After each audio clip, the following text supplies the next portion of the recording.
thought Ryan liked this. No, listen, I did see the other day that like Kentucky, Ohio, Indiana, all getting a whole bunch of snow. Like, how is it right now? Disappointing. So it did dust before we got here, and now it sun's out. It's beautiful. Walking around in a t-shirt and shorts in 40-degree weather. Yeah, but you're a tough guy, so you would do that anyway. I would, but it is a beautiful day in Troy, Ohio right now. And all right, well, that's good.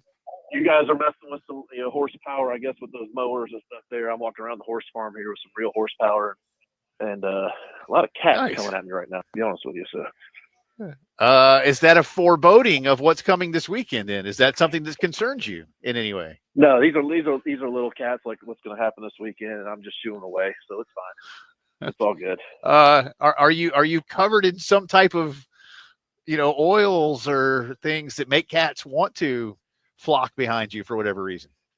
No, I'm not a cat person either. I'm a big dog guy. So no, quite the opposite. Yes, Ryan has small horses masquerading as dogs. Great Danes. Yes, yeah, those are small horses. Yes. Yeah, they're actually having a blast out here chasing the horses around. It gets a little nervous, but there's a donkey out here too that they're having a great time with. So, man, I want to go where you are. Why did we do the show from this? You know what? We're going to go to Troy next time. Yeah. I want to do that. Yeah, it'd be a far remote location, but you definitely have a good time. Yeah, well, we need to work on that. We'll I've done a show from Cleveland before. The equipment works out there. Yeah, no, you have. Yes, although I think Cleveland and Troy are very different in terms of the urban landscape. Very different in terms of the urban landscape. Yeah. Maybe not as much in terms of distance. Brew, we won't spend a ton of time on it. A 56-12 result kind of speaks for itself, but I will ask you your thoughts. Really, I think Shane touched on this in postgame about kind of recapturing a little bit of the mental edge after, all the senior day stuff. And we asked you about that and Langston about that in terms of how Coach Holtz felt about it. And Shane has some similar thoughts and feels about it, and especially with such a big senior class. But he said he needed to give him a little gentle reminder of like, hey, go do what you're supposed to do, and this is all going to work out fine. So just take us through how you viewed the entire ball game. I thought the senior day was great. There's so many of them. But we talked about last week, there is an emotional element to it. Knowing the last time you're stepping on Willie B as a player, there's a lot of just going through your mind and head, and it's not just football. But when the ball snaps, it became football again. I think the first play kind of woken everybody up real quick, like, oh, we got to start playing, guys. So, but after that, we buckled down, we played like we're supposed to, got some guys in the game. Seeing Luke out there right off the bat with Simon down was good. But my favorite moment was probably the Bradley Dunn touchdown at the end. Sure. Just knowing, it's just the epitome of a guy that just works his tail off for so many years and battled through injuries, and from walk-on to earning a scholarship to finally getting in the end zone at Willie B. Wearing the garnet black. It'll just be a moment for him for forever. To realize that he got that opportunity, he can show his kids what he did down the line, and it's so great. It's emotional for me, knowing him as a Hammond guy too. So it was a big moment, and it's just for all those guys getting to be able to play and get the touches and tackles, and just making a full circle from where you started to end. And it is a big deal. But at the same time, you took care of business. You got the momentum back on your side defensively. Offensively, we kept striking. Sellers just keep getting better and better every day. And just obviously at the time, Pinnacle is right here at the end, and I'm just excited to see what he does in the future. But let alone just Saturday. When you look at the early interception, Elijah, of course, has deemed rightly, in my opinion, Josh Simon to be the easy button, and Josh was obviously not out there the other night. Do you believe that, I don't want to say the interception is because Josh Simon wasn't there. That's not where I'm leading you, Ryan. But do you think maybe just for a possession or two, Lenoris was just kind of, okay, I've got a different set of personnel out here. I need to calm down a little bit and know it's them? Maybe. I think it's also, and it's hard to say, like, and I'm, how I am, I'm a big believer. It doesn't matter who's in front of you. You want to, kill, murder, death and chaos. But if you're going to play to your fullest ability, But at the same time, when you sit there, strap it up, and you're playing Wofford, maybe you took it a little easy. Maybe he wasn't, giving it his all right at that moment. And then he's like, all right, I got to buckle in. And that's something it's kind of unnerving is, early in the game, making mistakes is something we can do this week. So we got to figure a way that, let's be simple, let's be safe, but also, play ball, man. Just strap it on the first play. You got to start going at it because these guys are coming at you 100 miles per hour. So I don't think that Josh not being there was the biggest reason, but you're right. He's our check down. He's our easy button. He's the guy that makes plays, and hopefully he's out there full go this week. One thing that Shane talked about during the presser day, he was asked, about Lenoris and his headspace in this game, considering, this is probably the most hostile environment he's played in, and, especially with given the nature of the rivalry. But we went back into the first segment and talked about some of the road games his team's played. Most of them, they get the opposing crowd out of it early, like at Oklahoma, like against Kentucky, Vanderbilt to a degree as well. But in Alabama, you're 3 touchdown underdogs. Yep. And I think the energy in that stadium is probably more Alabama angst than vitriol towards South Carolina. How do you think Lenoris responds in an environment like this where it's going to be pretty vitriolic for 4 quarters? I'm not sure he cares, Elijah. I mean, which is great. Don't get me wrong. That's a great way to take it. I think he's the guy that you're coming in. I'm playing football. I don't care where you put me down. You put me in this horse pasture right here, and I'm going to kick your butt. So it's like it doesn't matter. Like that's the way you got to look at it. You kind of – we're away games. I kind of, as a fan, I feel good about this team because they like to shut the crowd up.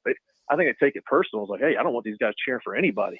I want to see how quiet I can get it. And I really believe that's kind of the mindset they have. And it's fun to watch when that happens, especially, defense, when they take charge and, get strike quick and early. I'm excited to see what happens there. But I think you heard Lenore say he didn't watch this rivalry growing up, which is, again, hard to believe being a South Carolina guy. But at the same time, maybe it's a game.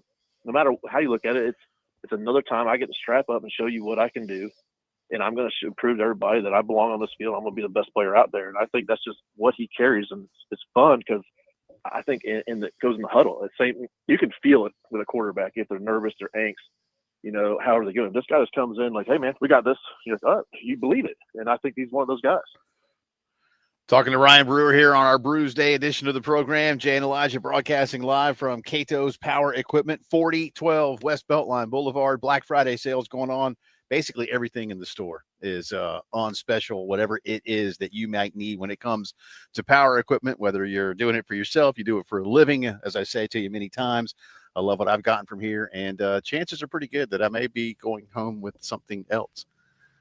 I'm like getting ready to get up during this commercial break and go see what Ben was telling me about. So I'm looking forward to that. More with Ryan. He is on location today. And again, come by, register to win tickets to the Carolina Clemson game, football, basketball, baseball. We're registering you for all of those. 4012 West Beltline Boulevard. It's the Brews Day postgame show.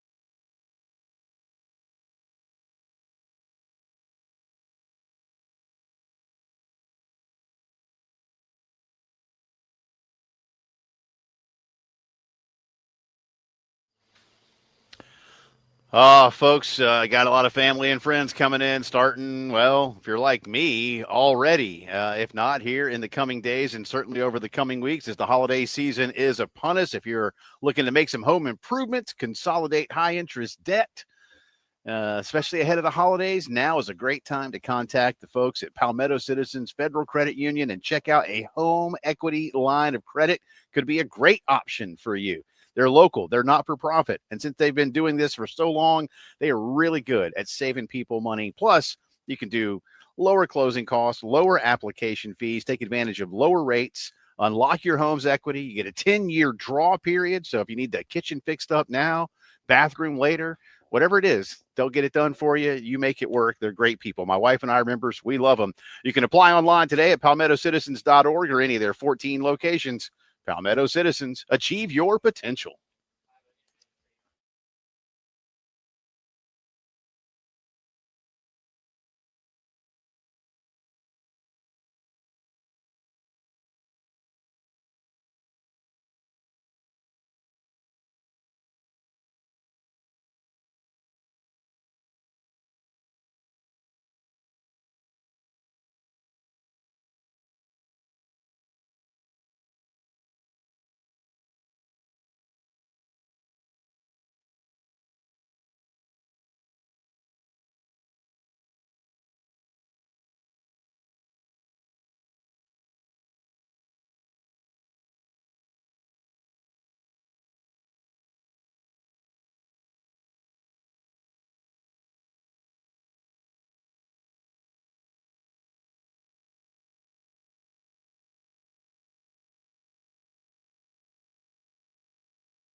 Talking Carolina football here on a Bruise Day edition of the Postgame Show alongside Elijah Campbell, MJ Phillips, Ryan joining us. We're all on location today.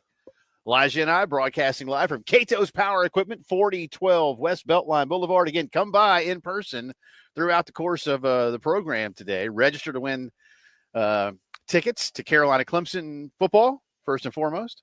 Carolina Clemson men's basketball in a couple of weeks over at CLA. Carolina Clemson baseball later in the school year. And we're going to give away a beer card. We're giving away a lot of stuff. And a lot of value in every single thing you mentioned. I've got the stolen copy of Bill Gunner's house key. You can go stay at Bill's house when he's out of town. What about the boat? That boat, man, he keeps that thing. I think that one's probably got some Fort Knox that's a whole security. That boat, I think Bill has in order, Bill has his children, and then that boat, man. That boat's right underneath. I know he's an amazing father, so the kids are way up there. Ryan knows a lot about that, right? What's other than your children and obviously Mrs. Brewer? What's that one thing above any other that Ryan Brewer says, you mess with this and I'm coming for you? Oh man, I'm pretty. I'm sharing. I get, if I had a boat like Gunner, I'd give you the keys and let you do it. Right, Bill. We can do that, right? We can give the boat and I'll let you go out there and go wake surfing on it. Or I think what does he have? One of those boats, one of those wake surfing boats. It's a pretty good looking speedboat. It's I forget the brand, so don't quote me on it. But I've seen pictures, and it's a nice boat. It's a nice boat. Yeah, I mean, I'm not. I don't have much that I would sit there and say, hey, man, I'm gonna kick your tail if you touch or do anything with that stuff, man. It's the family, and then after that, I don't have anything either. Yeah, I don't have anything either. I was joking. In fact, I remember joking. Yeah. Like, don't mess with my dogs either, right? But I got my kids. Pets. Yeah. But I remember Terry, like even at media days, Terry's like, hey, I need to use your room key and run upstairs real quick. And I was like, all right. And he's like, yeah, I'm going to steal all your valuables. And I looked at it, I was like, I'm pointing to my wedding ring. And I was like, dude, here's the most valuable thing I own. Like, I got nothing, you're looking at it. So if you pry this off my finger, that's about the best you can do. Yeah. So right. Everything else is pretty replaceable. So it's okay. Yeah. I'm good. Ryan, let me ask you a question. You kind of go back to road venues. I mean, obviously you grew up in Ohio and know what playing in Columbus is all about and places like that. But when you came down to the SEC, obviously, your home environment well, but you played at Florida, you played at Alabama, you played at Tennessee, you played at Clemson out of conference, but in a big rivalry game. Is there a point where it's only you that is going to affect how you feel about where you're playing? I think so. I mean, crowd noise can be an issue on a play here and there. And you see what Willie B did with, causing some delay games or false starts or, legal procedures. They've been timeouts. It happens. I mean, especially, but Clemson's not as loud as Willie B is. But like Little Rock, Arkansas was probably the loudest place I ever played. And because we didn't do a lot of hand signals and if we did an audible, the quarterback would look back and I was a running back and I couldn't hear a word he was saying. Like that was the crowd. That's where it makes a huge difference. The Swamp had some moments like when Lito Shepherd had a return or some guys that moments where you're like, holy cow, it's deafening. But it's not really the crowd. You can take the crowd out of it, but it's more of a momentum thing. It's the noise will get you on a play here and there, but you can feel if you take the crowd out momentum wise, you can feel that they're angry or they're like, holy cow, what's happening now? Or we have them type moment. And that's the biggest deal. You get up early on a team at their venue and you feel like it's a home game for you. And now it's like, let's do it all we can to make sure they don't get back into this and make sure this crowd has the worst experience they've ever had at Death Valley or wherever you're playing. So it's part of it. I mean, I think it's a game inside a game where I think a crowd has moments where they can change things, especially at bigger venues and things like that. I'm not sure if Death Valley has that at a new game to bring the noise to be a big impact that way. From the football standpoint too, Ryan, the more I look at this, the more I kind of have a feel that with Clemson's offense, probably what they do best is just run the football. And if there's any team in the last month that has shown, a chink in the armor for South Carolina's defense, it's Missouri in the running game with, Nate Noel going for $150 on 27 carries and them really having a lot of success with those stretch plays and outside zone. So do you think that, that's something that Clemson's going to take from in terms of trying to control the game that way? And if that's the blueprint they want to use, how can South Carolina still make their edge rushers, Kyle Kennard and Dylan Stewart, effective? Because that's really the ultimate trump card they have over anyone in college football is an edge rush duo like that. Right. It's definitely what they're going to be doing to exploit it. I mean, the Missouri game did show a kink in the armor. It showed that we can give up some yardage when it comes run wise. And I think that's that running back was special, man. He came back. He's quick and has that burst and all that. But and Moffat's good. He's a heck of a running back. And you see what he's averaging per game and how he can play. But it's one of these deals that we can watch the film too. We know what we did wrong. We know how to stop this. We have so much speed compared to years, especially the linebackers with Knight and Debo, that they can fill and find those gaps where they can say the outside zone, outside stretch, it did hurt us. But at the same time, we can coach that up. you seal the end, you get the backside pursuit, and we'll be fine. But we have to stop that early and often, because if not, you're right. They can control the clock. They control the game. Anybody can when you have a predominant run team like that. They can move the ball, and that's what you want to do at home. That's what you want. You want to control the game in any aspect of it. So it is. It's a big deal. But I still think we have the athletes and we have the mentality on that defensive side of the ball, especially the guys up front, the older guys. I mean, they're going to take it personal. What happened to Missouri? They're going to take that personal and say, "There's no one else can do that against us. That won't happen again." And I really believe in that. Talking to former Gamecock Ryan Brewer here on a Brews Day edition of the Postgame Show, live from Catoe's Power Equipment, 4012 West Beltline Boulevard is where we are. Ryan on location as well, back home with family ahead of Thanksgiving. You kind of staying with the last answer you gave, and I've used the Missouri game as a real compare and contrast of late, but do you feel like Clemson is better than Missouri or A&M or Alabama, teams like that South Carolina has gone up against, LSU and played well against? How do you try to measure the differences between opponents that we've seen and what Clemson provides? Yeah, that's a tough question. We've watched a lot of games. We watched a lot of what Clemson, who they've played against, and I think they're a very talented, very well coached team. I think Missouri was, offensive line wise, and what the running back could do, and their coaching staff. So we've always had our number and found a way, but I think we played against the best. We've shown that we can play with the best. And I think we're one of the hottest teams in the nation right now, and that means something. That means a lot, and that's something that we've always been a huge momentum team. We've always been a team that just keeps growing and growing. If we keep them stopped or keep the momentum going in our direction early in this game, I feel okay. But this is a team they're hungry too. They have a lot on the line. They want to come out there and prove a point. They got to, they're sitting there around the cusp of this whole 12-team playoff as well. And right now we're the ones in their way. They're the ones in our way, and that's the only thing we can control. So I love this matchup. I think it's going to be a heck of a game. It's going to be another entertaining ball game. But I can't really compare them to Missouri or to who we've seen yet. But I would say we've seen the best for sure. Ryan hanging out with us here for a little bit more. Jay and Elijah broadcasting live at Catoe's. Again, come by and register to win tickets to Carolina Clemson games through the course of the remainder of the school year. Football, basketball, baseball.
11 minutes in front of 5 o'clock on this Tuesday afternoon. Welcome back into the post-game show. Jay Phillips, Elijah Campbell broadcasting live today from Catoe's Power Equipment, 4012 West Beltline Boulevard, a couple of blocks away from Two Notch Road. Terry Ford is back at Master Control, which is, where am I? That way? That's where he is, that way. A couple miles. Not that far. You think this is 10-minute drive? Yeah, it's not even really. I mean, it feels like it's kind of it's not that far from downtown. Ben is here with us. Ben Catoe, the third generation family owner of Catoe's Power Equipment, and a great, really just member of the family at 107.5 The Game, because you've been doing this with us for a long time. How are you? Oh gosh, I'm part of the family. Am I in the will? What if Terry's that's most important? Yeah. What if Terry's can I get? Well, I mean, here's the thing, Terry. I've met Terry's lawyer. Oh, I was gonna say, and who's very busy, by the way. yeah, yeah, but he's typically he's more of like the. Let's put it this way: Terry's lawyer has an office at the bail bondsman's office. So. Terry keeps him active. Just saying. yeah, I'm just saying. yeah. So I don't know what He kind tries his best. I don't know what kind of will. He shouldn't have told us he was running upstairs. No, that's true. Yeah, No, Don't worry. Elijah and I Messed had up. fun talking about the when you go to Baltimore, you can go to the Terry Ford Childhood Museum. You know, the gift shop sells. It's all the stuff that was ever sold or ever stolen from him. Gift shop sells brass knuckles and fake IDs. All the ones that were Lock confiscated. picking kits. It's great. It's great. It's the Terry Ford Crime Museum. Yeah, it's great. Just in Baltimore. It's great. No, I don't want to put crime. It's just a Terry Ford Life Museum. yeah. Experience. Yeah. There you see, I like that. These things happen. Experience. So that's what you can get. Terry will leave you his lock picking kit, perhaps from his youth. No. We kid because we care. I know we'll talk about your business, but I know you would just as soon talk for a few minutes about the Gamecocks and the ball game this weekend. So as a lifer, are you like Ryan Brewer? Does it make you nervous that the national folks all are like overwhelmingly picking South Carolina to win this football game? If I got nervous based on what the national media wanted to say about the Gamecocks, I would not be able to wake up in the morning, Jay. That is not a fair question. I, like Elijah, like to keep my own indexes of where these things are going to fall. The BFPI. That's right. Yes. I simultaneously love and hate the fact that this game has so much riding on it because, I mean, who would have thought that? I mean, first of all, guys, we're 8-3. It's rivalry week. We are 8-3. We could be 7-4. We could be 9-2. No one cares. We are 10-win 8-3. seasons on the table, baby. We have it all in front of us. So to be looking ahead at things like, do we sneak into a playoff? Is this the elimination game? Is this that first de facto playoff game? All of that is like so much fun, and it's what I've been hoping for a decade of watching all this growth happen to finally come to be. But at the end of the day, it's just Carolina Clemson. Like, it's a football game, and we got to go out there and kick their butts. Mm-hmm. So, national media behind us or not, we do it however we need to do it. And I think our guys are gritty enough to tone all of that out. So, yeah, I agree. I agree. And again, I think if the way this game is shaping up, if Carolina continues to do what they've been doing, Clemson's a very good football team. I think South Carolina should win the football game. Again, if everything goes the way they've been playing the last month and a half or so. We'll have more from Coach Beamer coming up in just a little bit. I do want to talk a little business with you here. Again, the Black Friday sale is now well underway. You're running it through Friday. Through this Friday. Yep. Last week, preview week. This week, we got to the end of today. Tomorrow till 1:30. We're off for Turkey Day, and then we're here all day Friday, 8:30 to 5. We've got 20% off every single steel product except our chainsaws. Only 15% off on the chainsaws. Sorry. Doesn't matter if I have it in stock though. I'll order anything. I don't mind. We need to get our walls full back. You saw me put together 8 backpack blowers earlier. Yeah, so I did. As we've been in here, I've been watching stuff go back on the shelves, which is that's a good thing. Yeah, it was hard taking over a business that grew up on mom and pop mentality because I took over in 2020 and mom and pop wasn't really an option during COVID. Yeah. It was every man for himself and do what you can do. So I was lucky to have all these customers not only just stay with me, but grow with me and continue to just support and pay. It was wonderful. And I got to give credit to a former salesman of mine because we had to come up with Black Friday to make this happen. Right. And so this sale is awesome. It's my favorite time of year. We'll tell you more about it throughout the course of the afternoon. But 4012 West Beltline Boulevard, again, come by and say, hey, register to win tickets to the Carolina Clemson game. And again, especially if you are in the business, take advantage of some of these amazing opportunities right now at Catoe's. Headlines of the day, drive around the SEC, more from Coach Beamer in the final hour of the postgame show. Jay and Elijah, we're coming back at you.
From the WIS Traffic Studios, I'm Elijah Campbell with 0 accidents. That's right, 0 accidents causing traffic backups, at least so far. So knock on wood that we keep that trend up. But we do have some long-term road construction that still might cause you to sit into some traffic later this afternoon. Those long-term road construction sites on 20 between exit 64 and 65, I-26 between exit 108A and exit 125, and on I-126 between Hugh Street and I-26.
It is 5 o'clock news time on this Tuesday. Welcome back in. Also, the final hour of the postgame show alongside Elijah Campbell. I am Jay Phillips. Terry Ford's at Master Control in the Herndon Chevy Studios. Elijah and I broadcasting here at Catoe's Power Equipment, 4012 West Beltline Boulevard.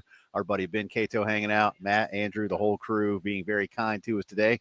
Thanks to those who have come to say hey. We're here for a little bit longer for you. Shane Beamer speaking today. Get you some sound from Coach. Some thoughts on last night's basketball game coming up as well as part of today's integrated media headlines. Let's start with Coach Beamer. Elijah, you were down there first off. Energy around the building remains very high overall, I would imagine, in terms of how they felt about Saturday and then looking ahead to the week.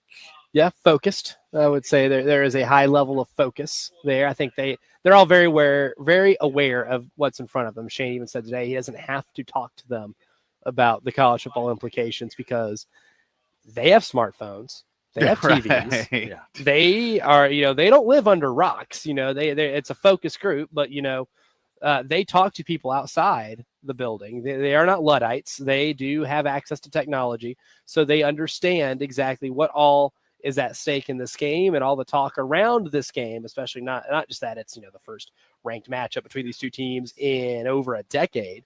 But it's that this is the first time in the history of this rivalry that there are college football implications, college football playoff implications, right, for both teams. For both, yeah, been a while. Here's Shane on again what he needs to say to his team when it comes to the importance of this game. Yeah, this is a game where Dabo's not going to have to go in the meetings throughout the week and in the locker room on Saturday and motivate his guys to play hard. And neither am I. I mean, I'm sure both teams are ready emotionally to play today. If they said, you got to be up there, we hop on the bus and head up today and go play. So it's one, making sure you keep what I've talked to our guys about, just, keep your routine throughout the week as well, which is a little bit different this week. Because of the class situation, but keep your routine and just do what you have to do to prepare to go play your very best on Saturday. And the emotions are, part of it, and it'll be an emotional game throughout, and there'll be electricity in the air, and it's awesome to be a part of. I mean, this is fun and exciting. Last year at this time, we were 5-6. Like that was, I don't want to say pressure, but that wasn't fun. 5-6, and if you don't win, the season's over. That's a different level of mindset than what we have this week, where this is fun and exciting to be a part of. And to me, this is going to be a yearly occurrence. Like, we're not going anywhere. Our program, we're only continuing to ascend. And Dabo and Clemson have shown they're not going anywhere. And I think a battle of ranked Carolina versus ranked Clemson, that's going to, with playoff implications in my mind, is going to be a yearly occurrence around here. So everybody better get used to it. And that's what I've told our guys, is this is fun and this is exciting. But at the same time, once the game starts, it gets down to blocking and tackling and playing with great fundamentals, and that's what's going to win this game. So, I mean, again, I like the confidence. I think this team knows what it can go do. We'll talk more about some of this tomorrow and Friday in terms of beginning to look at some of the more individual matchups, unit by unit, player by player, and that kind of thing. But yeah, you don't have to say much right now. No, but this Gamecock team is playing well. It's hard to take anything from last weekend for either opponent that either of these schools played. I don't think it's too much of a stretch to say South Carolina is playing better football as we speak than Clemson is, but I don't think anybody should be lulled into some sense of, oh, well, Clemson's not Clemson anymore, because what does that really look like? Right. They have, they're already sitting on their 9th win of the year. Telling yourself that gives you just a false sense of security. Yeah, don't. This is still a good football team. Don't fall into that trap. And gosh, Jay, to your overarching theme of being on the radio for all this time, if we didn't have to deal with FCS opponents, I love Wofford. My sister, brother-in-law, both went to Wofford. Great school. I got in somehow, Lord knows. But if we could have taken that energy that we had last week, right, and put that into Clemson, I just hate that. Yeah, I hate the schedule getting disrupted by. I don't disagree by that lull. And I mean, it's a get right week. Get right weeks matter, but I mean, everybody enjoyed the double bye this year. That's been an awesome addition to this setup. I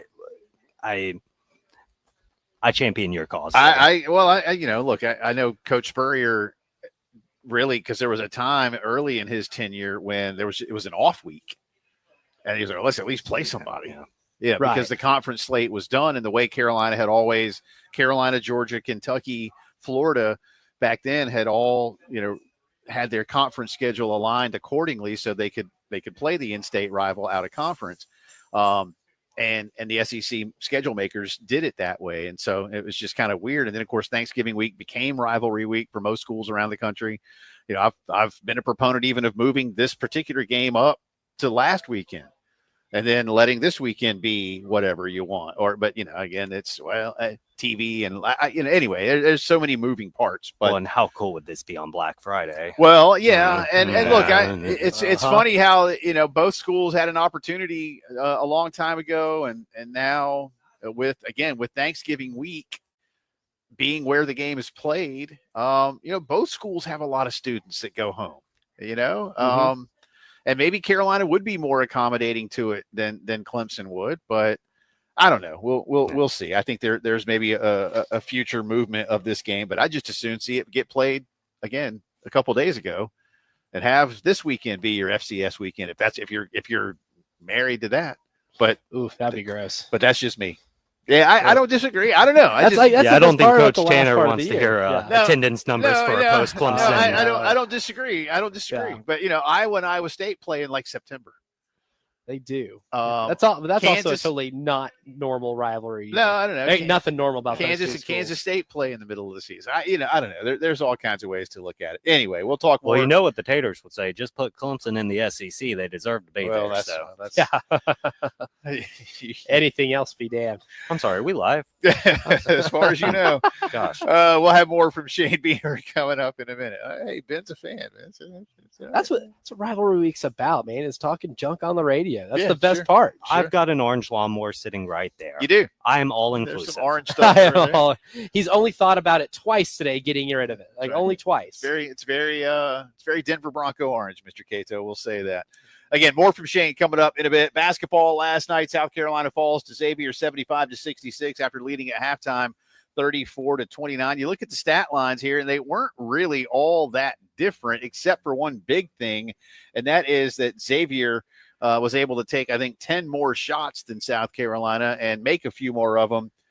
Neither team was great from behind the arc. Both teams about the same from the line, but a couple of more steals by Xavier, a couple of more turnovers by the Gamecocks. Again, just allowed the Musketeers ultimately to have more looks, and they made that count. But South Carolina did, in my opinion, Elijah, just lose a little luster in the second half of the ball game last night. They lost the plot defensively a few times. They kind of got mismatch hunted a little bit.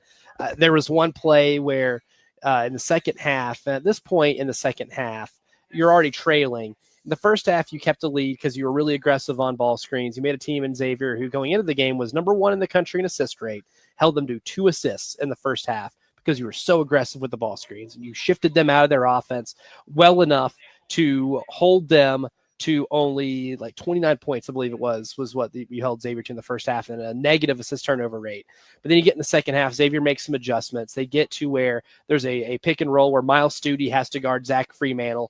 And instead of being able to be aggressive, Miles Studi's not as big as Colin is, or he's not as big as Nick Pringle is. So being aggressive on the ball screen, it'd be an easy layup because he's just not as tall as those guys. So Miles has to play and drop. Well, that allows I believe it was Davion McKnight who was handling the ball to get about, into the painted area. And by that time, Miles has to make a decision, easy drop off layup. And that's just exactly the opposite of how it was all going in that first half. And really, from a schematic standpoint, you had the right game plan. You had the right game plan going into it. You executed a lot of stuff offensively in the first half where Colin was able to get the ball going downhill and able to make a decision. You ran your entire offense through him, and you were working incredibly efficiently. And then you're able to hold on to the last Xavier run before the half, go into the break with a lead, and then come out and sleepwalk the first 10 minutes on offense. Yeah. You committed some lazy turnovers. Your best player in Colin Murray Boyles was a little lazy with the basketball or careless with the basketball and got stripped a couple times, leading to some fast break, buckets for Xavier, which are easy points, which they were not getting at all in the first half. So you have a combination of being a little too careless with the ball offensively, losing the plot defensively in the pick and roll a couple times. And most importantly, like you mentioned, Jay, they just got to shoot the ball a lot more than you did. They worked you on the glass. Those three things completely negate all of what I thought South Carolina did schematically to get Xavier out of what they've been doing really well for the first 5 games this year and make none of that matter because of how poorly you came out in the first half of the second half. South Carolina draws Virginia Tech now in the second round, I guess the consolation round of the Fort Myers tip-off. That's going to be tomorrow night at 6. We'll have coverage for you beginning at 5:30, so an abbreviated post-game show tomorrow afternoon.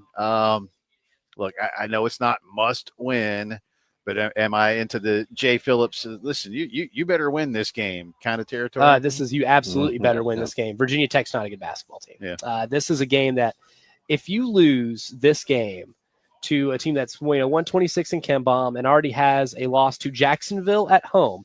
No, not the Jacksonville Jaguars. They play football. This is Jacksonville University. And no, Artis Gilmore is not walking through that door. All right. This is an A-Sun opponent that you also lost to. Not the same opponent, but same conference. The team that you lost to.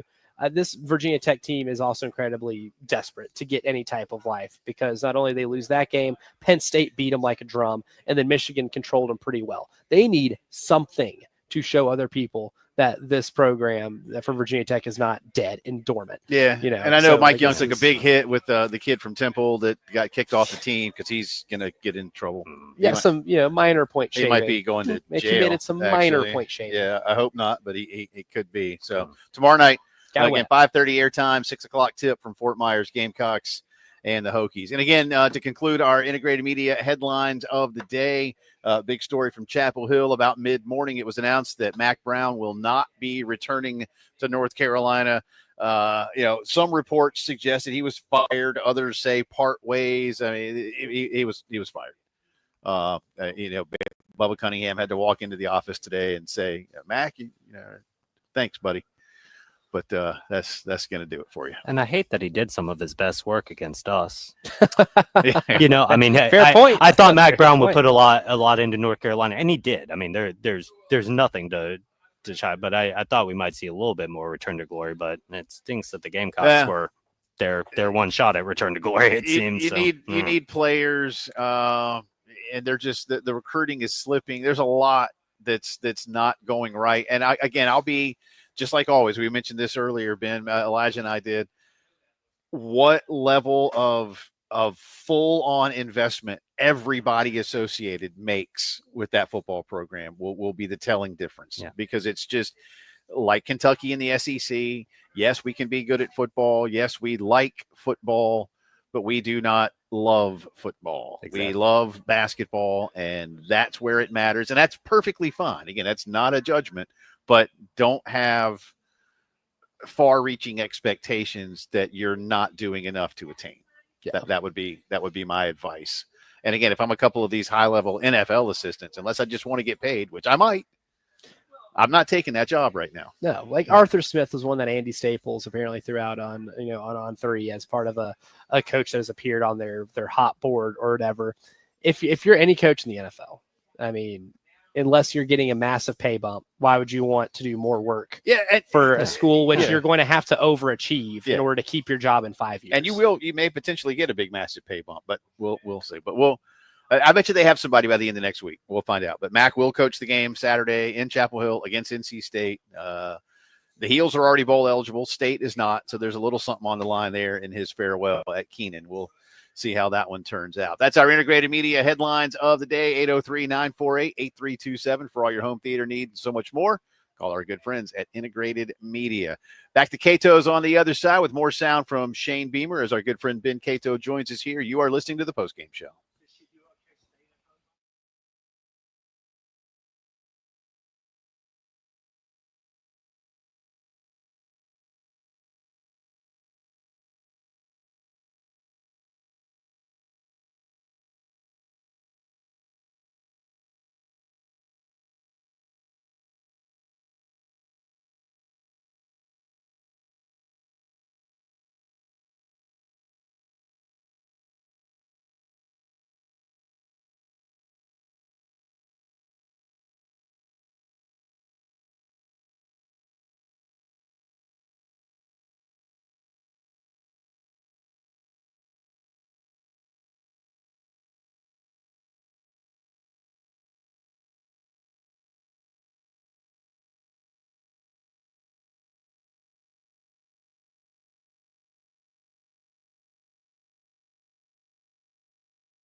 20 minutes after 5 o'clock on this Tuesday afternoon. Welcome back into the postgame show. Jay and Elijah with you. We're at Catoe's Power Equipment. Ben is here with us. Ben Catoe, Ben and Matt and Andrew and the whole crew, very kind to us.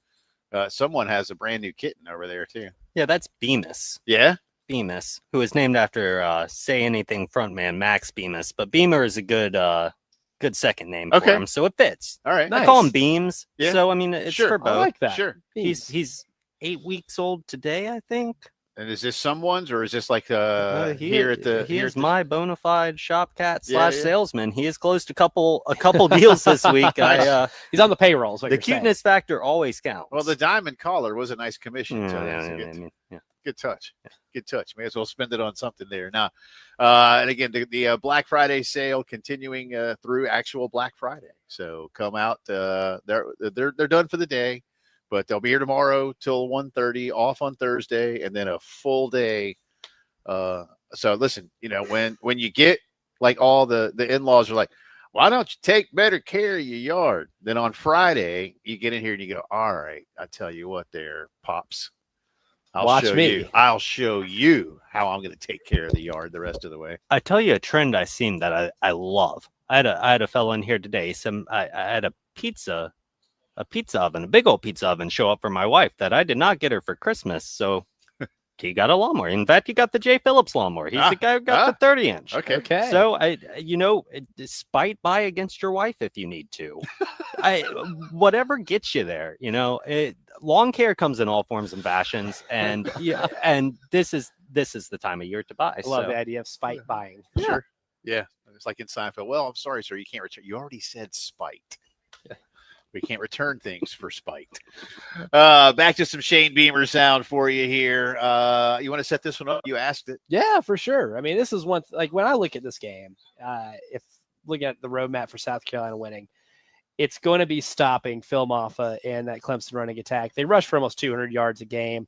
This is, if there's anybody that's provided a blueprint on how to beat South Carolina in this 5-game winning streak, or at least get yourself in it in the final minute of the game and keep it within a 1-score game, it's what Missouri did with a lot of stretch runs, outside zone, a lot of just winning the race to the corner and winning the ground game and being able to maybe chew up some clock and maybe continue to put more pressure on South Carolina's defense by keeping them on the field for a while. So that's, if I'm looking at it that way, that's maybe Clemson's biggest roadmap to winning this game. So I asked Shane, what is it going to take to be able to make sure that scenario doesn't happen? You've got to be able to tackle well, which is easier said than done. You've got a big back in Maffa that can make you miss, but he can also run you over. So you've got to tackle well. You've got to be able to, when you get an opportunity, when we're in the backfield and we get around the quarterback, we got to be able to get him on the ground as well. And I think a huge thing for us will just be takeaways. Clemson's third in the nation in turnover margin right now, third. And I know last year, I've obviously followed them closely being in the state. They weren't very good last year. They turned the ball over way too many times last season, and Dabo has said that. They're not doing that this year. That's not a knock on wood. That's like a reverse knock wood. Like you want them to turn it over, right? Yeah. So you don't want to. You want them to turn it over, but they're not. I mean, I think they've only turned the ball over something like 7 times the entire season, which is crazy. I mean, that's less than 1 a game. So for us, we've got to be able to create takeaways and knock the ball out, force interceptions, errant throws, whatever it might be. And then that gets them off schedule. But if you're not doing a good job tackling and you're not creating takeaways, it's going to be tough. And it's not just Moffitt. It's the receivers are loads and they're hard to bring down. And they're different skill sets, whether they make you miss, outrun you, they can do it all. Again, what did South Carolina learn about itself in the Missouri game? I think also is as important as how you try to scout the opponent and things like that. So it'll be interesting to see what they learned about themselves. Oh, and how they can maybe match that outside zone, that stretch play, how they could better counteract that. I mean, look, in that Missouri game, there were a few times where Dylan Stewart or Kyle Kennard, won their battle on the edge, but they were hitting the wrong player because Brady Cook was the guy they were hitting, and Brady Cook didn't have the ball. Yeah. And, or they'd win that matchup and they're on their way to hitting the quarterback. But at this point, Nate Noel was already on the other hash mark and is trying to win the race to the corner, and he would do that for some chunk plays at a time. That's going to be just as imperative too. I don't know if outside running is exactly what Clemson wants to do. If it wasn't for Missouri kind of showing that game plan and how it worked for them, because Moffitt is such a great running back in terms of yards after contact. Exactly. He picks up like 3.5 yards after contact on each carry. It's a really impressive like stat line to go look at, but it's one of those things too. Your run defense is going to have to be up for this challenge, because that's really the biggest chance I believe Clemson has to be able to take care of business against you. Certainly, Lenora Sellers is going to need to play well. He's certainly getting better and better each and every week, but there have been some mistakes. Here is Shane being asked today about how Lenoris keeps cool under pressure, especially in this kind of environment. Yeah, I think the calmness, I think the good Lord above, God made a special human being in Lenora Sellers, and he comes from a very grounded and awesome family as well. So I'd say he gets it from him, and that's a great quality to have, and not much. I love saying nothing much rattles him, because I always think back to Spencer last year. So nothing really rattles him. And it's true, though, as well. This will be different. And we talked about it. I mean, crowd noise will be an issue. We went to Kentucky. That was a 3:30 game. And not that the crowd wasn't into it, because they were, but we played well and in a lot of ways took the crowd out of it. We went to Alabama. We were a 23-point underdog. So I don't think the Crimson Tide were like ripping and roaring as a fan base waiting on the Gamecocks to roll in there. And that was an 11 a.m. kick. And it was loud, don't get me wrong, but it wasn't to the point where, oh my God, we can't hear. And then we went to Oklahoma and we were up 21-0 5 minutes into the game, and we took the crowd out of it. Then we went to Vanderbilt, and it was like a home game for us in a lot of ways, and there was no crowd noise. So this will be different. It's crazy that in game 12, you're talking about it, but it'll be the loudest crowd we've played in, and that's awesome and exciting. And again, it goes back to what I just said a minute ago. All of us as an offense, defense, special teams, coaching staff, just executing and playing well, where you can not let the crowd become a factor. But he's excited. He's a gamer. He's a competitor, and I know he'll be excited to be a part of this game. And it disappoints me. I saw that he just told you guys that he really didn't watch this game growing up, which I don't know how he didn't watch this game growing up in South Carolina, but I know he's excited to be a part of it. Some people don't. And Ryan Brewer mentioned that earlier to us. I get where Shane says, well, I'm kind of disappointed. On the other hand, I don't know if that's not a bad thing. I mean, Lenoris wants to go play a football game. And in that respect, maybe not having those childhood thoughts or whatever kind of weighing on you isn't works a lot better in Disney movies than in real life. Yeah. And look, I don't disagree. Yeah. I mean, so I can sit here, we can talk yourself into a lot of different angles on something like that. But I mean, I've been in this business a long time. Believe it or not, y'all, I've talked to a lot of athletes and a lot of sports through the years that while they love their sport and they do want to support their team and they play for, a lot of them aren't always like sports fans. I mean, there's a lot of that where it's like, no, yeah, I like to play, but I'm not really a fan. Both can be true. Can I tell you a secret? I think I've let this out. I don't like cutting grass. And I show up every day. So, I mean, Cinderella story. And Sellers didn't have to watch the game. Yeah. Goggles is going to take us all the way. So I get it. But I wouldn't, if I'm Coach Beamer, I might not sweat that one too much. If anything, it will play in your favor when it comes to him not becoming rattled when he goes into that stadium on Saturday. It certainly could. We'll have more from Shane, and we'll have our drive around the SEC coming up. We are broadcasting live from Catoe's Power Equipment, 4012 West Beltline Boulevard, amongst their Black Friday sale, which has really been going on for a whole week and continues through the week. This is the Postgame Show.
From the WIS Traffic Studios, I'm Elijah Campbell with no accidents, again, thankfully, to report to you on the roadways that might be causing some traffic backup. But we do still have 3 long-term road constructions that might cause some traffic backup later on in the afternoon. Got one on I-20 between 26 exit 64 and Broad River Road near exit 65.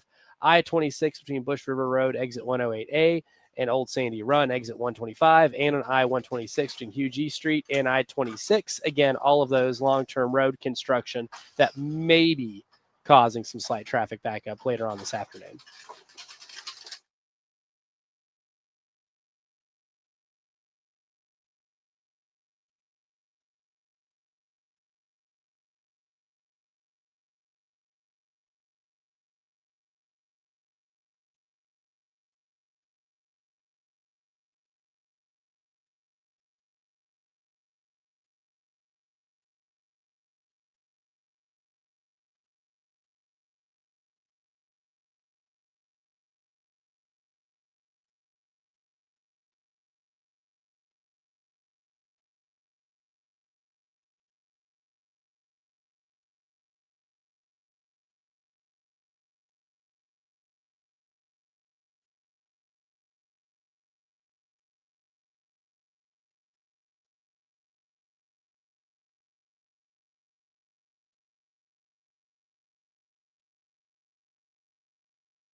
On this Tuesday, welcome back in. Jay and Elijah with you. Ben Catoe continues to hang out here at the table inside his shop at Catoe's Power Equipment. And the whole crew busy winding things down for the day. Back at it tomorrow morning and then all day Friday for Black Friday specials. At least 15% off of the steel chainsaws, 20% off pretty much everything else. Massive savings on commercial mowers. And if you want one of these commercial mowers for like your house, you can do it. We've got a nice couple right over there. I think they're taking them a 52 with a bagger, Gravely Nice. ZTX, Nice. and I think they saved right at $900 off of a $4,000 lawnmower. That's pretty darn good. That's like 25-ish%. So, I don't do math. That sounds I know. good. That Me sounds either. right. I'll take your word for it. Yeah, That sounds good. I just like savings. yeah, me too. 20%, 25%. Just tell me that. Savings is savings, baby. Yeah, that's right. That's money in my pocket. I want to thank Joe Roach of Villa Tronca for coming to say, hey, I appreciate He that. did. Yeah, one of the finest, not just, I mean, it might be the finest Italian food in Columbia, just one of the finest establishments food-wise in the capital city. Ooh, that's Downtown. high praise. I think it's downtown Columbia's oldest restaurant. Really? I think that's I've been wanting to try it for a while. it is, Oh, man. Been wanting to give it a shot. It is, for a long time. It like when my wife and I went for our anniversary, I was like, where do you want to go? She's like, you know where I want to go. I was like, all right. It still wasn't even a question. Yeah. So Wasn't even a I question. make a great third wheel on dates, and my girlfriend makes an even better fourth wheel on dates. So I mean, might if have you're to make it offering, happen. Might have to make it happen. I've Jay told me about it like a month and a half ago, and I put it in the notes app on my phone. I was like, Philatronca, remember that. it's so good. So I do love Italia. Thanks to Joe for coming by, and all of you have come by to say hey here this afternoon while we're at Catoe's. Drive around the SEC time. We'll come back around to the biggest game of the weekend in just a second, and that is, of course, in College Station. But Georgia and Georgia Tech, Tech's been upset-minded on a couple of occasions.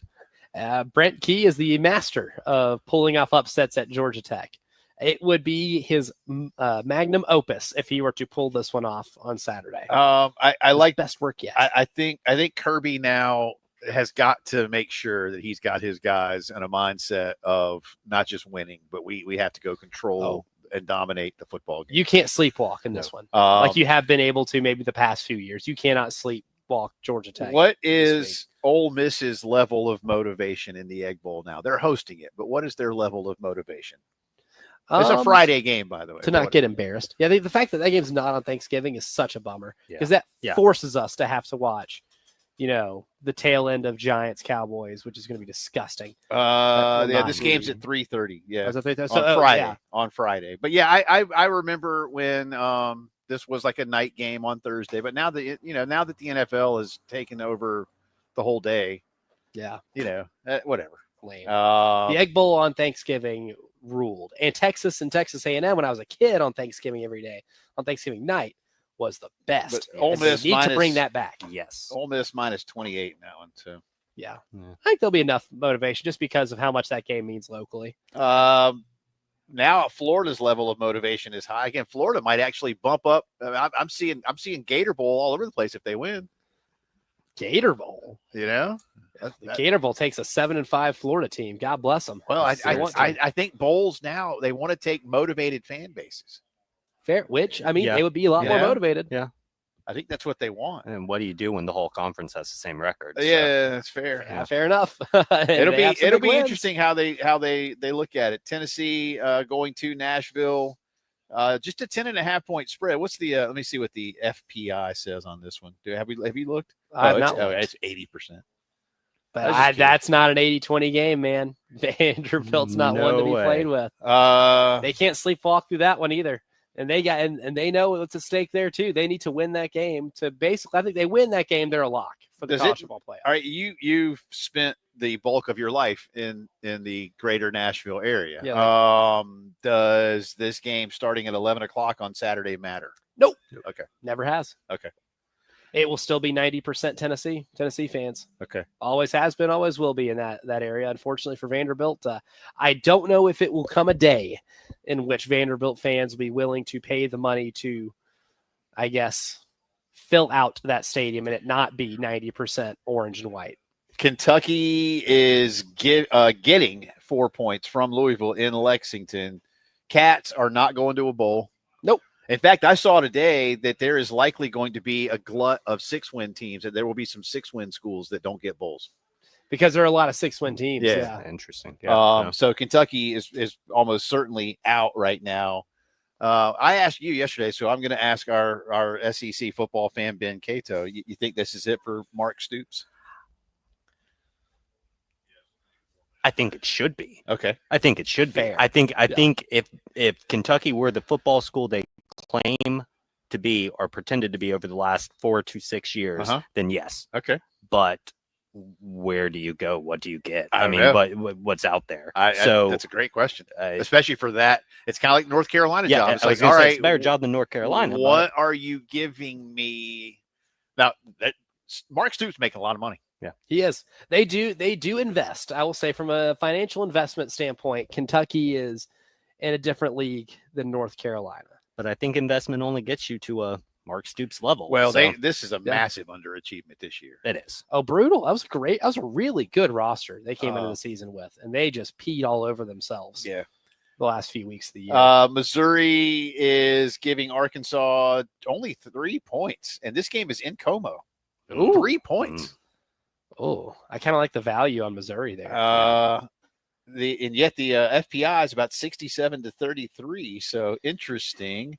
What does Vegas know? That's what I want to know. That's what do they know? That's a fair question. Arkansas money line plus 140.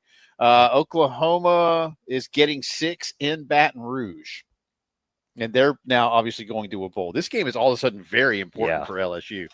This is the kind of game with recruiting implications. Oh, yeah. Or to salvage some respect that you have this year, too. Like, I mean, show a little bit of self-esteem and a little bit of heart and show up and play in this football game. Like, a little bit. Iron Bowl, Alabama giving Auburn 11.5. I might take those points. But Maybe. Alabama's going to win the game. Yeah, Alabama's going to win the game. Yeah, 11.5 is a lot for an Iron Bowl. Yeah. Just with the way Auburn played last week. Auburn's at least competent. They've never not been a competent team. They have no. They turned the ball over too much early. They're their worst enemy. Yeah. They beat themselves more than they got beat, perhaps. And finally, of course, the big one is Texas at Texas A&M. The Horns favored by 5.5. A&M is plus 180 on that money line. Juiciest thought of the weekend. That's A&M wins this game. That's value. A&M wins this game. That place is going to be ungodly. Yeah. And Texas has not played in a road environment like that this year. And Texas has played with their food, maybe a little too much. And yet, you know what? And I think I might have said this to you yesterday, whether it was on air or off. I can't remember now because we talk a lot. If A&M doesn't win, you know what they'll finish the regular season? 8-4. That's what they do, Which is Their destiny. It's what they do. It's their destiny. It's what they predestiny. This is the most Calvinistic college football team to ever live. I mean, I just, and I don't say that disrespectfully. Like I've been telling y'all for a while. I went back and looked like over the last 30 years, and they basically go 8-4. And that's almost like the dead on average even. But I don't know what's going to surprise me more, that they go 9-3 and actually get to play for an SEC championship finally. In this year of college football, it feels like this would be the year that something that wild happens. Now, and even if Texas doesn't have Ewers, and they may not, it's not a known thing yet. We'll get our first availability report tomorrow night, so we don't have to know for a while. And he'll be listed, I would think, as questionable tomorrow night. So I don't think it'll be doubtful. But Arch Manning has played very well in limited backup capacity. He has. I don't know if it's that much of a drop off. It's a drop off. Yeah. But I think it's only experience. I don't know that it's ability. Yeah. I agree. I think it's just moments. Yeah.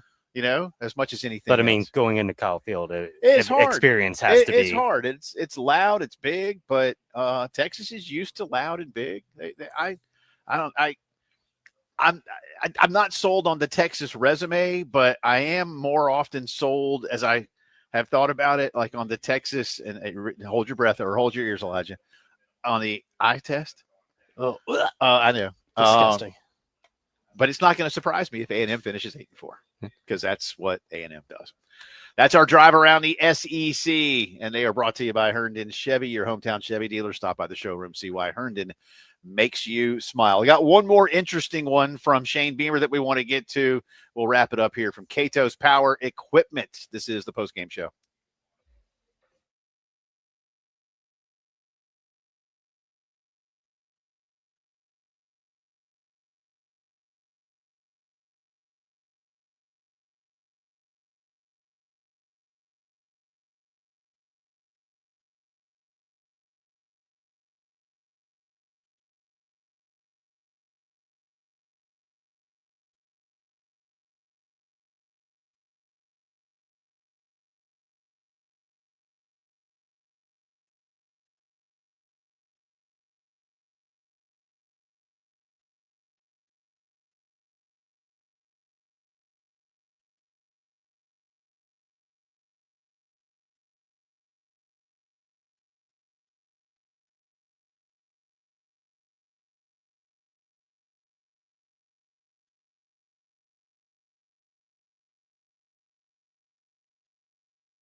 Okay. All right, I think we're on to something. Welcome back in. Post-game show rolling along for a few more minutes live at Catoe's. Jay, Elijah, Ben, and Matt and I are discussing the new products that I will be getting here soon. The Toro battery-powered systems. I need that pole saw. Yeah. Who doesn't need a pole saw? Well, you think about it, but but if I could do some things around the yard like myself. No, I mean, in all seriousness, we were talking about the Steel GTA 26, which has become one of the most popular tools out there. I love when people come to me and say, how can I do something safer? Yes. How can I do something without falling off of a ladder? Yes. Or getting yelled at or ending up in the hospital? Yes. I want my limbs intact. And by that I mean my own body's limbs. I want limbs on my legs. trees to be pruned and chopped. Yeah. But not me. We can do it. I mean that seems like the right formula. It's at least something to aspire to. And, I'm happy you're aspiring to it. Yeah, so, thanks. I mean, again, you get hurt. No, I'm kidding. I don't. Let's not do that right now. Matt's over there shaking his head like, no, man. Let's not talk about people getting hurt. Say OSHA doesn't come around often, but let's not do that. They'll find me. Let's not Don't invite them. How about that? No, again, I love what I've got. This is why you got to come here, y'all. You can go there's places you can go buy stuff, but they don't know what I mean. This one is red. That'd be my analysis of it. Yeah. This is red, and those look sharp. This one plugs in. Cool. All right, thanks. What do you know? Yeah, but no, you come here and you get the expert advice. So I'll see what I can do here. Yeah, soon. I didn't put a battery in that. As Elijah just can you imagine runs his hand over the chain. Run my hand right over. Terry, if you were here right now, put that up on the screen. Maybe Terry can see that. But can you imagine, Terry, if our engineer knew that there was a battery-powered handheld chainsaw next to this equipment right now? We might have to send our engineer to the hospital. Would we? Well, no need. Send her to the morgue. He would just be so nervous. Like, why are you guys holding a chainsaw next to the remote equipment? And he would be so scared. Yeah, but we chose the battery stuff. That's true. No fluids. That's right. Yeah. Perfect. But we're not here to scare Ed either. We're here to do some radio and talk about selling chainsaws and power equipment. So, and that's what I need to come to. You might see me on Friday to get that thing. I'm expecting it. But while I watch, and then your wife can spite buy something wonderful. Yes. And Mrs. Phillips deserves that. She does. She's especially after she has to watch the Cowboys on Saturday or Thursday. Yeah. Well, I think punishment for all. I think they're going to win on Thursday, right? Yeah, maybe. Yeah. I mean, they better. Cooper Rush versus Tommy DeVito. DeVito. The game's going to rate well because it's a Thanksgiving football game in that time slot, and it's it's the Cowboys and the Giants. It's going to rate well on paper because the TV will be on with that game. What time is that? The midday game, or is that the first game? Yeah. But what it's the midday game. Okay. But what percentage of those people are actually watching it with their eyelids closed? I don't know. Not many. But I bet you Cowboys Giants Thanksgiving. I bet you does. I'm going to go 40+ million. I bet it. Disgusting. I bet it will kill it. It'll be playoff numbers. I'm going to tell you something too. Tommy DeVito's agent. If I could dress like that, my gosh, I'd be slinging lawnmowers all day. I'd be here for like 3 hours and telling people to leave. The Tommy DeVito story again. It was cool for a minute, and then when I heard that they basically, he was signed up to go do an autograph session at some, you mentioned earlier the term, like some mom and pop pizza place in Jersey. Yeah. And like something pretty wholesome. Right before he's going to get there, that agent guy goes, yeah, it's going to be $20,000 instead of 10. And they're like, wait, whoa. We didn't agree to this. Yeah, we said 10. Like, that's not cool, man. And then all of a sudden I was like, all right, you know what, Tommy DeVito, that's not a cool story anymore. Now you're just. It's like you're Tommy DeVito, buddy. Yeah, and you know what? You're making the league minimum, which is a good. I mean, the league minimum now. I bet you Tommy's pulling down like $600,000. Dude, what's another $10,000 right now to mom and pop pizza place? If anything, you should say, you know what? keep the 10 grand and give me 2 large pies on my way out. Yes, that's all I ask. Yeah, You know, that's like, what a normal person would do. this is not hard. Thanks for having us out, man. Thank y'all for being here. We love Yes, we love thank what you you. do with us, and this is obviously not like the end of it all. This is just now Black Friday sale. They're here tomorrow till 1:30, and they're here all day on Friday. Amazing deals throughout the entire store, and I can't wait to add to the list of my Toro products here in the coming days. So next week you'll hear about how safe I was, unless you don't hear At from least me at I all. hope so. If we don't hear from you, Catoe's then- Power Equipment. Thank you, Terry. Thanks, Thank you, guys. Elijah. See y'all tomorrow.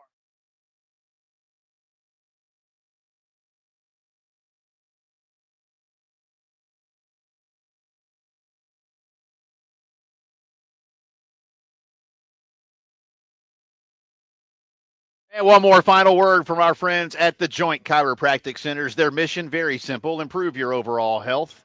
It's affordable, it's convenient, and it's chiropractic care that can help you maintain and prevent reoccurring problems. If you've been bothered by back, neck, shoulder, any kind of joint pain, get back in the joint. And listen, if you travel out of town for business, for sports, for vacation, and you have become a patient at the Joint Chiropractic Centers, then you're in their system, and you can see a chiropractic doctor anywhere across the country. They have hundreds of centers all throughout the United States. Here in Columbia, Harbison Boulevard, Forest Drive, Roberts Branch off Killian up in the Northeast, and Sunset Boulevard in Lexington. Again, convenient, affordable, no appointments, no insurance. 10 to 7 Monday through Friday, 10 to 4 on Saturdays. Remember this, okay? This is the one thing that Janet and Bob Keene, the local owners, want you to know. You don't have to feel bad to feel better at the